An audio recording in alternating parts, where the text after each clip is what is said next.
السلام عليكم، أنا أوسكار. كيف حالكم يا شباب؟ إن شاء الله تكونون بخير. الصراحة شباب ما أدري منو الولد اللي إجا من الساعة قبل شوية، يعني ما أدري إجا وراح فجأة، حتى ما سلم ما قال شيء.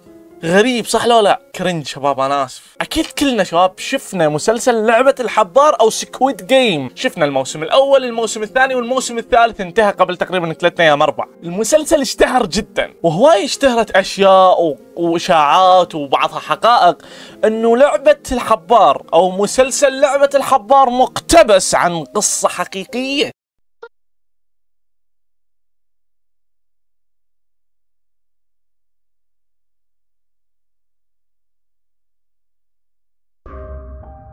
هل هذا الكلام صحيح؟ نعم، الكلام صحيح شباب. لعبة الحبار مقتبس عن قصة حقيقية، واليوم أنا أحمد أو أوسكار راح أروي لكم هاي القصة وأدخلكم برحلة درامية مليئة بالدماء، مرعبة، خطرة سوداء. قبل لا نبدأ اللايك والاشتراك مهم جدا بالقناة. صلوا على النبي. جايب كالعادة وياي شاي، خلونا نبدأ.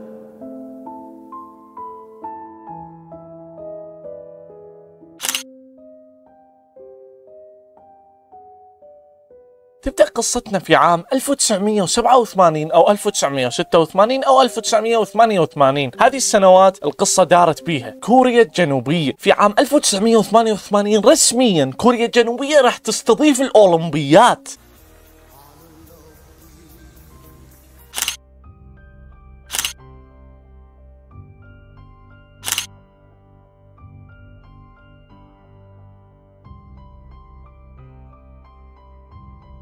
الشعب الكوري فرح، راح يجوا اجانب، الاقتصاد راح يرتفع، الفنادق راح تربح، كثير اشياء راح تصير. حالة حال كأس العالم الاولمبيات شباب، من قامت الساعة الاولمبيات قوي ايضا، لكن كانت في مشكلة بسيطة خلت قصتنا كلها تبدأ. رئيس الدولة بذاك الوقت صراحة ما اعرف اسمه، لكن هذا شكله، احنا ما علينا بيه. هذا الانسان اقل ما يقال عنه انه هو انسان قذر.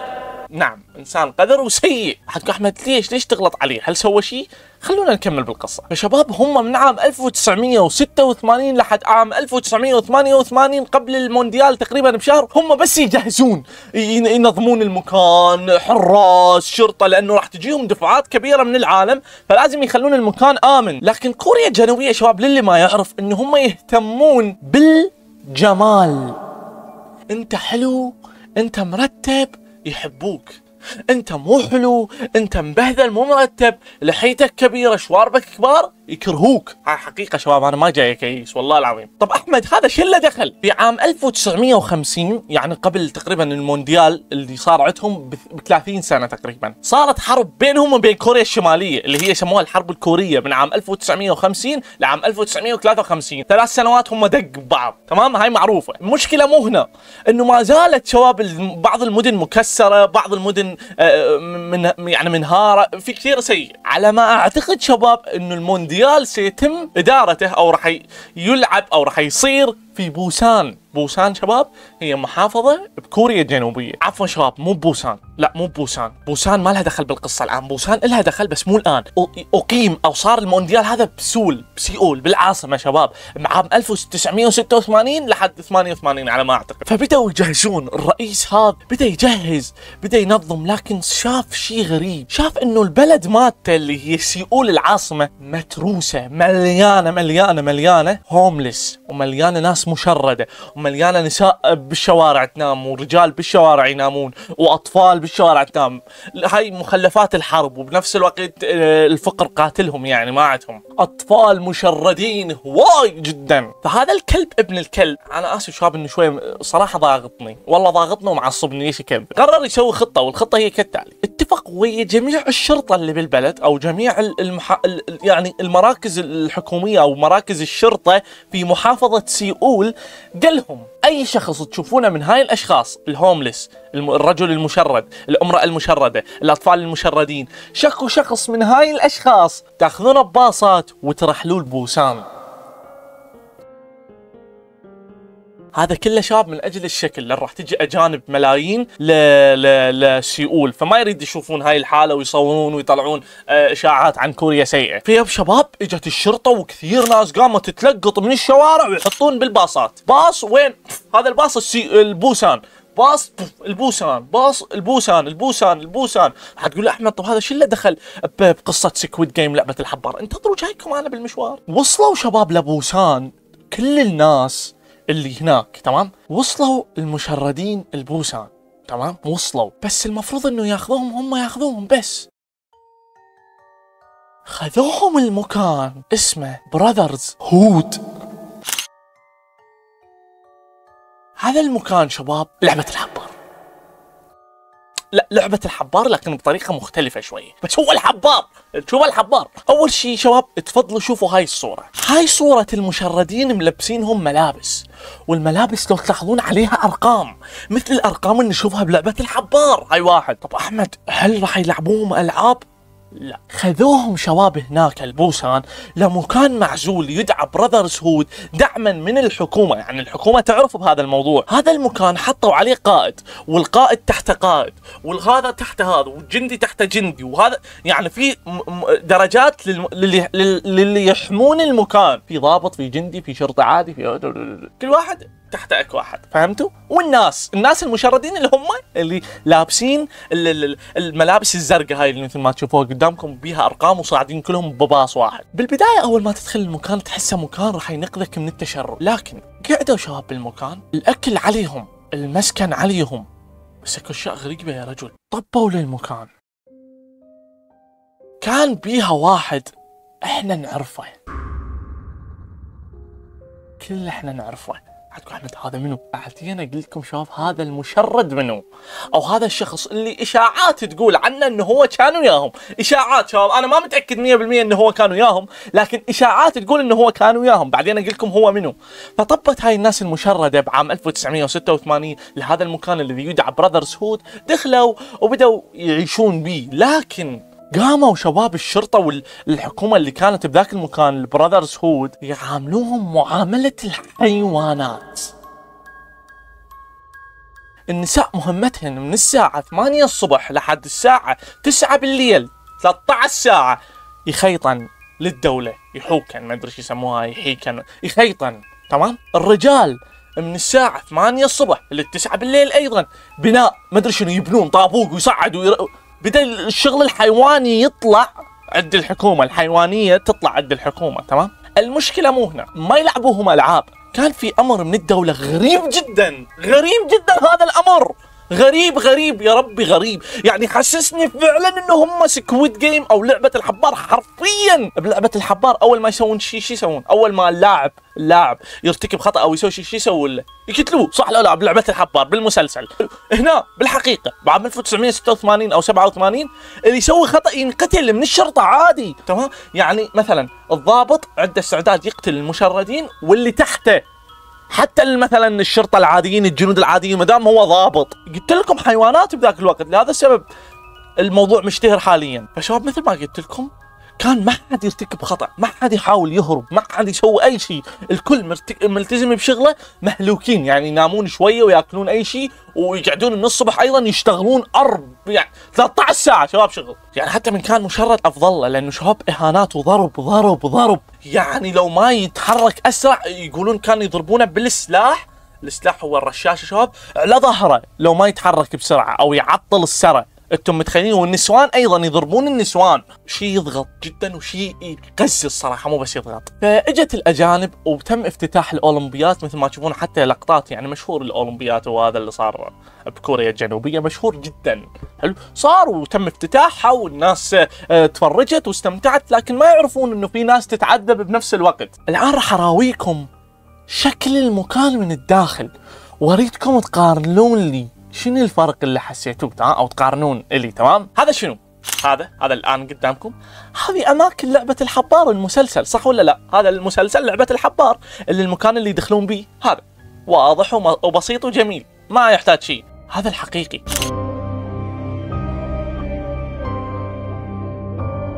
ترى تو ماتش، الغرابة تو ماتش، صح ولا لا؟ الشبه تو ماتش. انتم شباب راح اطلع لكم كثير صور، هذا التمثيل وهذا الحقيقي. يا اخوان نسيت اقول اهم شيء بالقصة، وهو يمكن ارعب شيء واكثر شيء حرفيا يثبت انه هاي حقيقة. يا اخوان نعرف انه احنا بلعبة الحبار يوجد حراس، وهذا شكل الحراس واضح وسهل جدا لو تلاحظون. لكن شباب بالقصة الحقيقية سألوا بعض الناس قالوا انه كان يوجد شخص حارس، هو عادي طبيعي لكن من الطراز العالي، حارس مرعب. يا اخوان راح اشوفكم شكله وشوفوا الرعب.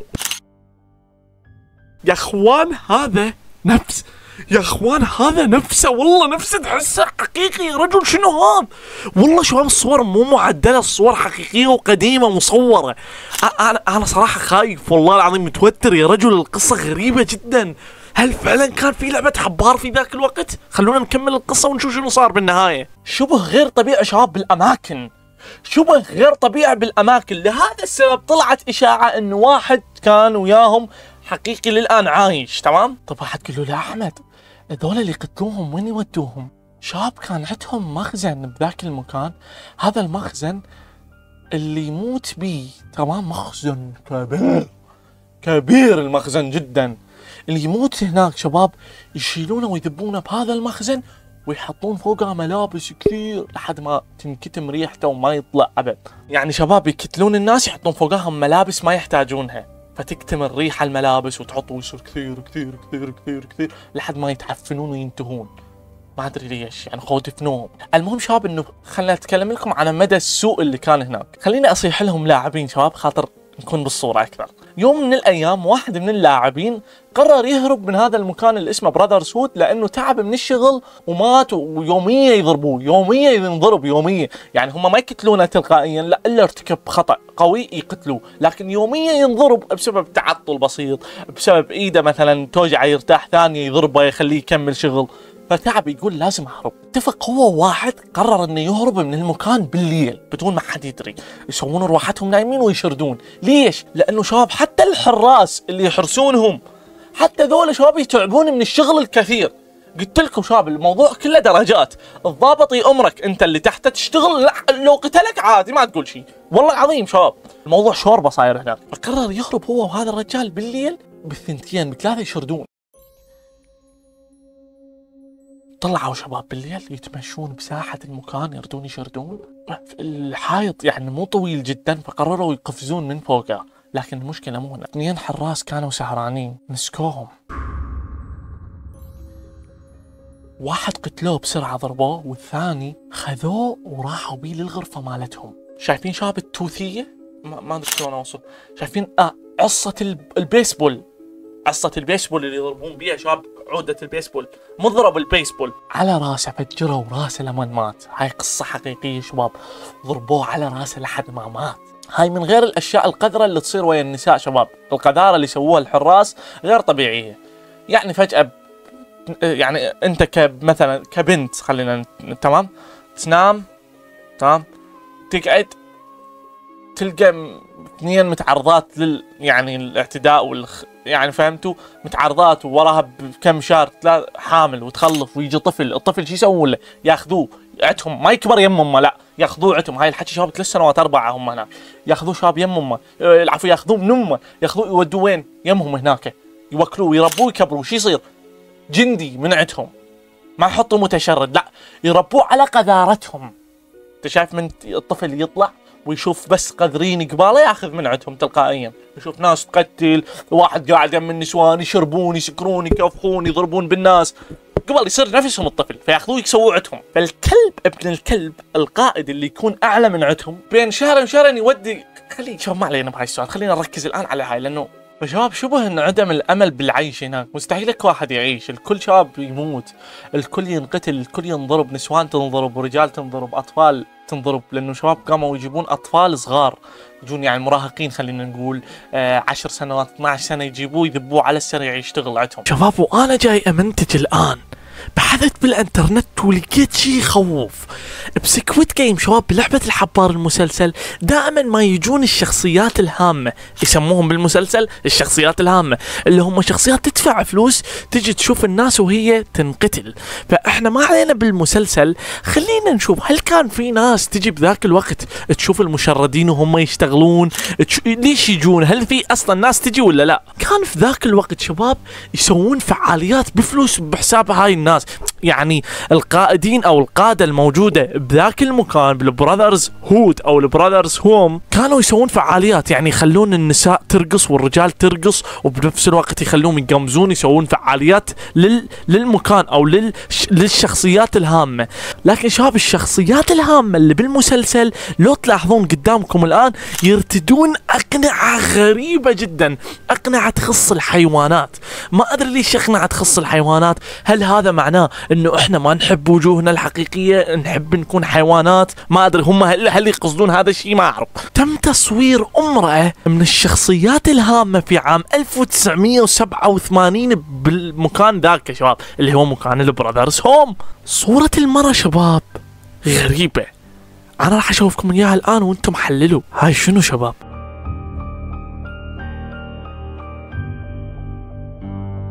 هاي نفسها تحسها شباب، والله العظيم يعني انا جدا متفاجئ والله العظيم شباب. خلونا نكمل. غرابة شباب صارت، حتى الناس اللي ما لها دخل يخطفوه، يعني في عوائل شباب كوريا بسيئول شباب، يعني عوائل ما لها دخل، يعني عائلة عادي مو مشردين ومرتبين ويشتغلون وفلوس والله رازقهم، ابنهم يطلع يلعب بالشارع يجون بسيارة ياخذوه يروحون، ايدي عاملة ماكو، يردون ياخذونه كعامل، الام والابو يبدون يدورون لحد ما يطيح حظهم. في يوم من الايام واحدة من العائلات شباب هي هاي اللي تسببت باقفال المكان كله. المشكلة انه كيف راح يقفلون المكان وكيف راح الشرطة تلاحق المكان اذا اصلا الرئيس وياهم.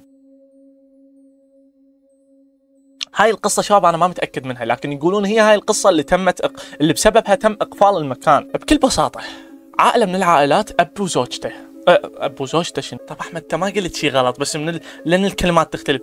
اب وزوجته او اب ومرته. ليش اب؟ لانه عندهم طفل صغير تمام، عمره 12 سنة، خطفوه وخذوه. الاب ومرته بدأوا يدورون بكل مكان على ابنهم، هذا الطبيعي ماكو اي شيء غلط. راح للشرطة، الشرطة تعرف ايش يقصد، بس مغلسين. تعرف ايش يقصد؟ يا ابني معود ابني راح انخطف صار له 5 ايام، وين ابني؟ ويصيح وميت ومحروق ويبكي. الام من القهر ومن الحرقة ماتت.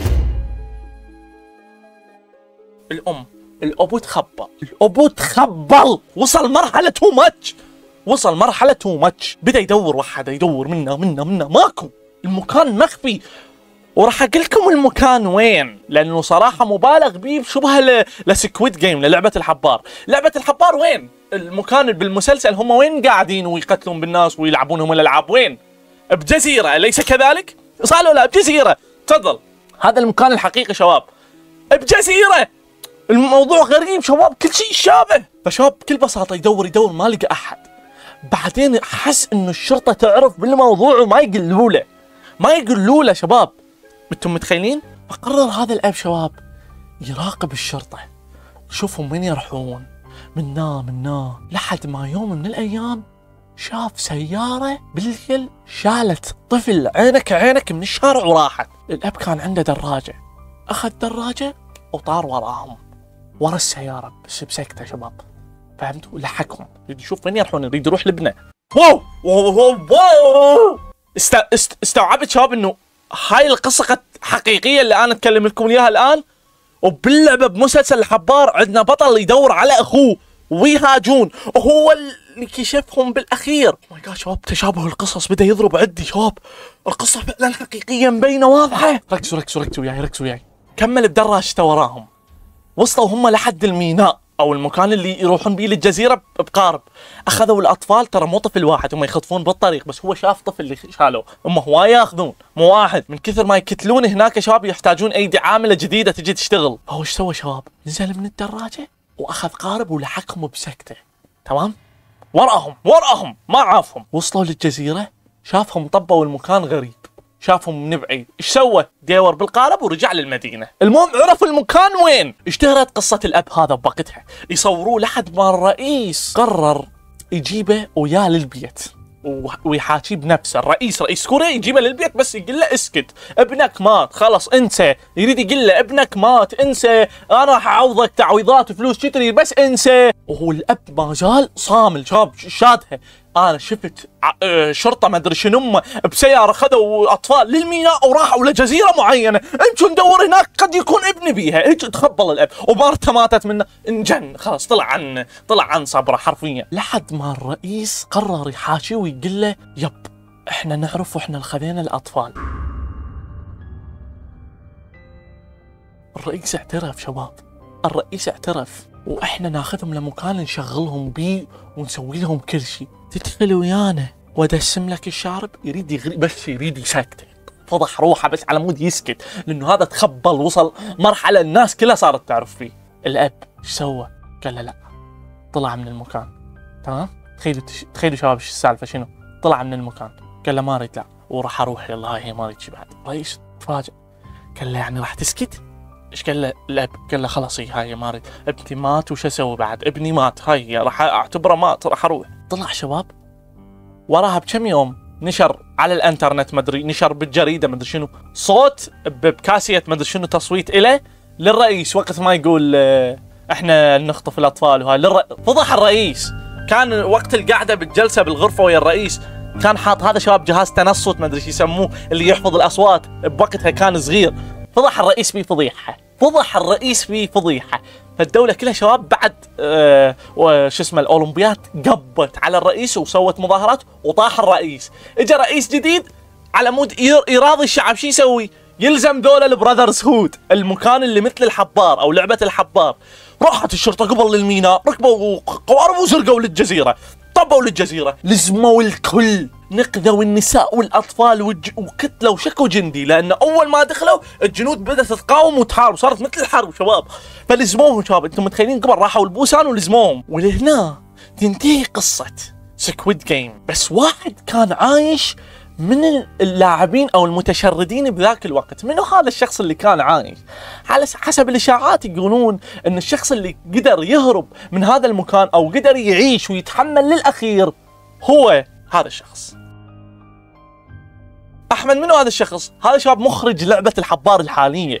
لو تلاحظون شباب المخرج هو اللي سوى كل شيء، هو اللي سوى الاماكن بلعبة الحبار، هو اللي جاب الشخصيات، هو اللي سوى الملابس. هاي الاشياء ما اجت من مخه، لابد انه شاف شيء. فهو بعام 1986 ذاك الوقت شاب كان محجوز من ذولا اللي البراذرز هود المتشردين. فكان يمشي ويشوف الاماكن، يمشي ويشوف الاكل، يشوف الملابس اللي كان لابسها هو والبقيه. فايش سوى؟ كان هذا كله تذكره وكتبه وسوى عليه مسلسل. انتم متخيلين شباب؟ هاي الناس تقول بس انه في كان مكان وجزيره وناس تقتل، هذا كله حقيقي، لكن يقولون انه المخرج كان وياهم.